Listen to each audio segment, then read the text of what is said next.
Alright, YouTube fam. Today, a little birdie told me you guys want to learn how to drift. So I'm going to teach you how to quit granny shifting and teach you when to use that nitrous so you quit using it too soon, Junior. You gotta quit using that nitrous too soon, man. And you just gotta learn to not granny shift. You gotta get quicker than them shifts. Come on. You're better than that. You're gonna end up blowing the freaking oil pan out. I'm gonna ignore the comment. I'm gonna ignore it. I'm gonna ignore the comments now. I'm ignoring them now. Alright, so the best thing I have found so far to help out with drifting is being in manual mode.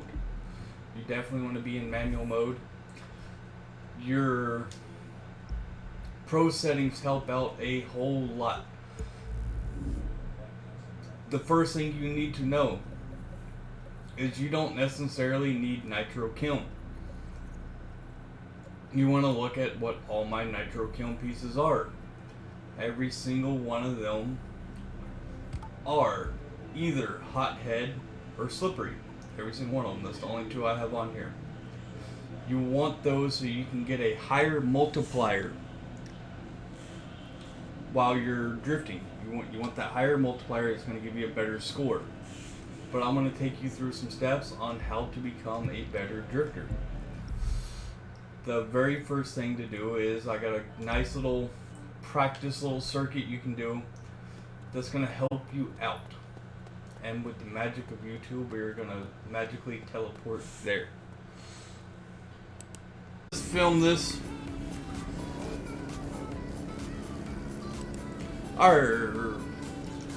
Alright guys, so by the power vested in me in YouTube editing, we are here at the spot. And what you're going to want to do, you can see I've already been drifting here a little bit, waiting on the rain to clear.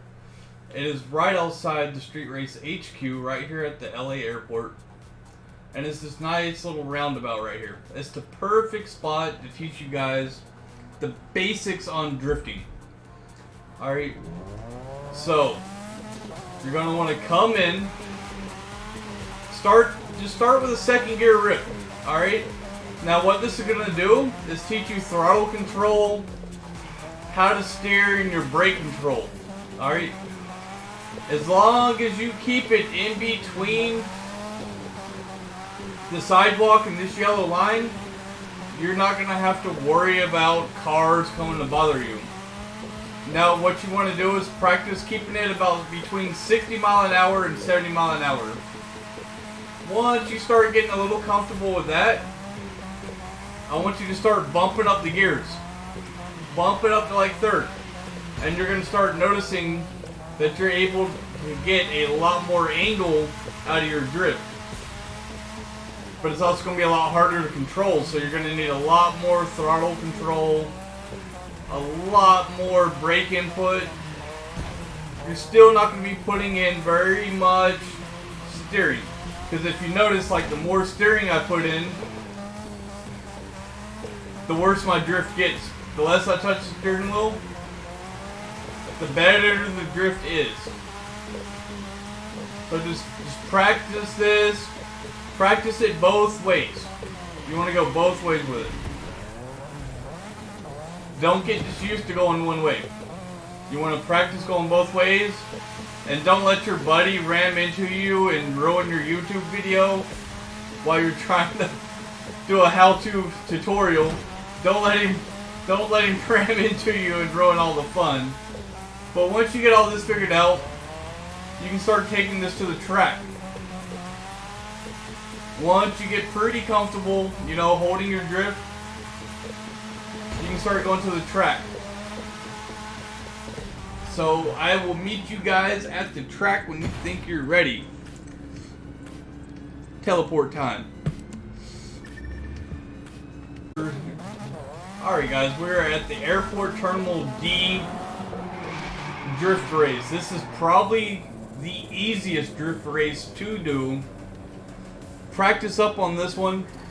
Like I said, it's probably the easiest one to do. And it'll teach you like all the basics, how to transition and all that. It's one of the easier ones to do.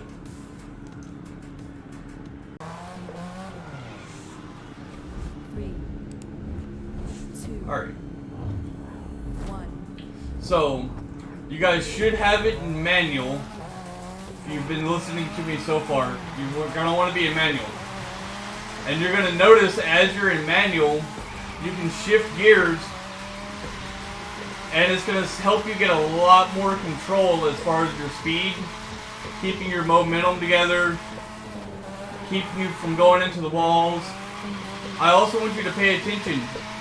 Look at how much I am actually steering the car. I'm letting the car do all the work for me. That's the biggest thing you guys are doing wrong, is you're trying to steer the car too much. The reason I know that is because that's what I did wrong at the beginning. I tried steering the car way too much. Just let the car go. Trust the car. It will do exactly what it wants to do. When you get in a spot just like I did where you're losing a little too much momentum, tap that nitrous a little bit. Just tap it. Tap it.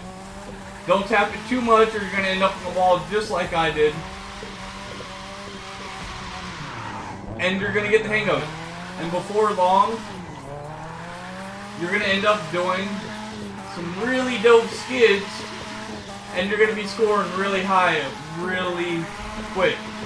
Now the biggest thing is, you do not want to lose that multiplier like I'm doing right now. You are not going to score high at all if you lose that multiplier. You want to keep that multiplier going the whole time. The best thing to do is once you lose that multiplier, it's probably going to be just to go ahead and restart the race. Because you're about to see it's extremely difficult to come back and score high enough to actually win the race once you lose that multiplier.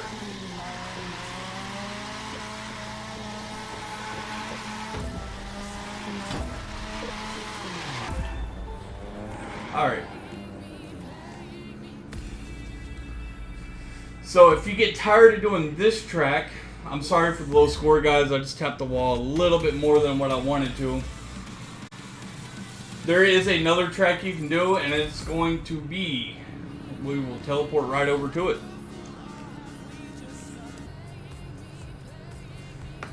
Alright.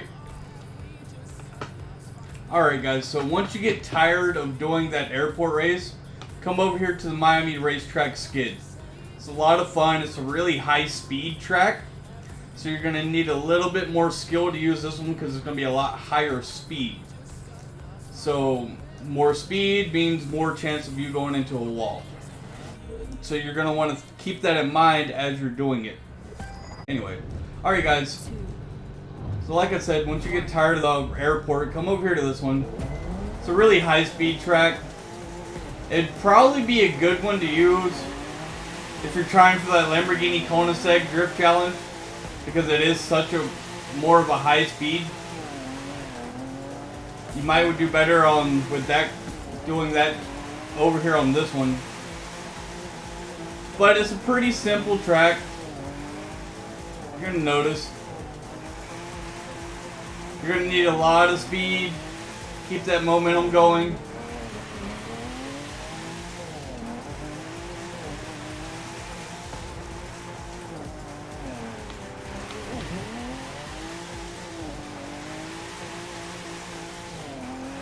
Try to put down a good score for you guys. Oh my god, I lost it. But you see now, I lost it. What I should have been doing is hitting a little bit of nitrous to keep that drift alive. That's exactly what I should have been doing.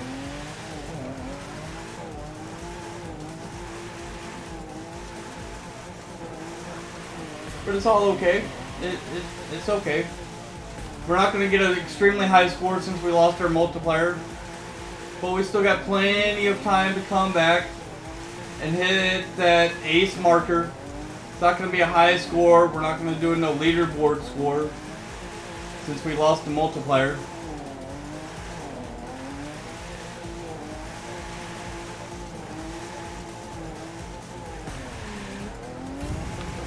Use a little nitrous. I was losing my momentum.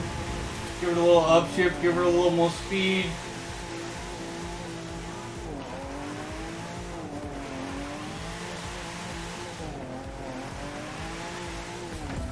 Oh my god.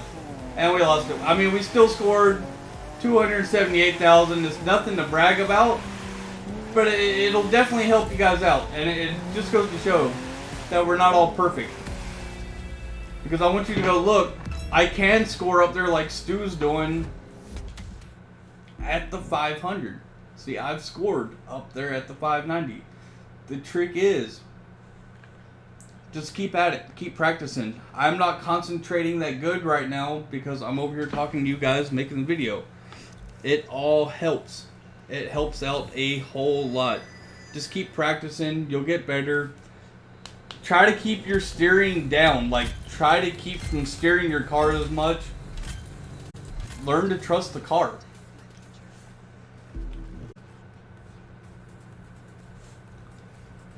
Alright guys, this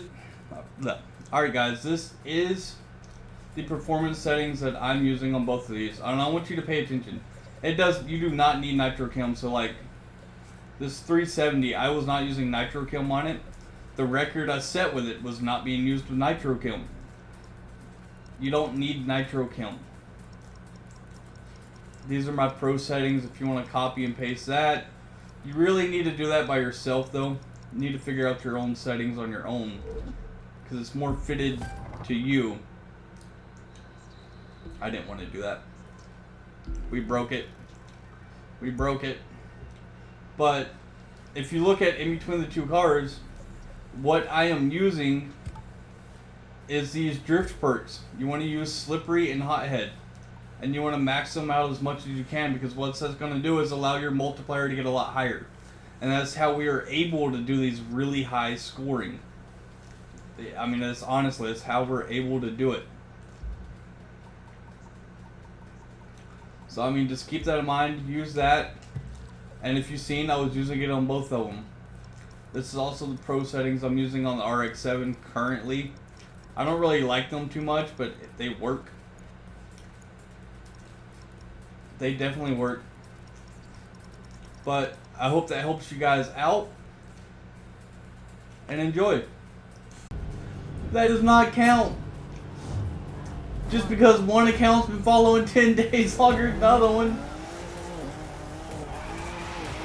Got faith in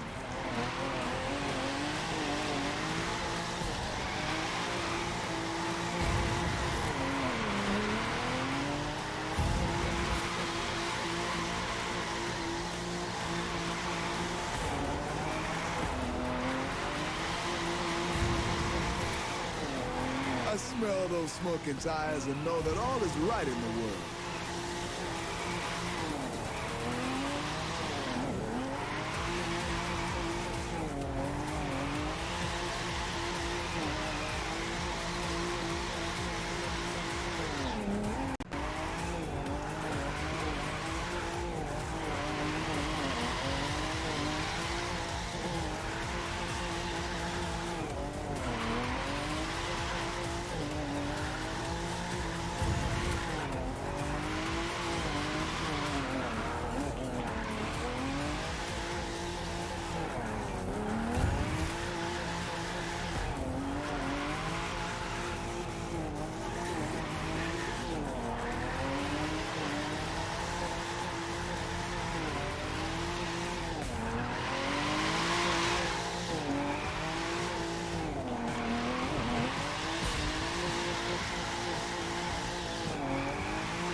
There must be something wrong with the judging. Alright guys, I did not want to end the YouTube video off with me doing an extremely bad run.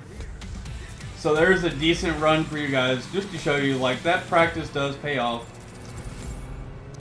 Now that I can actually concentrate, you guys can see, practice does pay off. It does help. These tips will help you into scoring some high scores. Just have fun, enjoy it. Just enjoy it. Don't get frustrated with it. The more you get frustrated, the harder it's going to be. And I swear, every time I see Stu's 370, it is a different livery. I swear. Alright guys, have a good one. Enjoy. Everybody be safe out there. Please stop by a live stream. All my links are down below in the description. Right down below. Right down below. Go look in the description. Right down below. Click on Twitch. Make sure you go follow me on Twitch. Hit that subscribe button. Make sure you click that notification bell too, so you can get notified whenever I upload a new video to YouTube. Peace out, guys. Have a good one. Alright, Stu.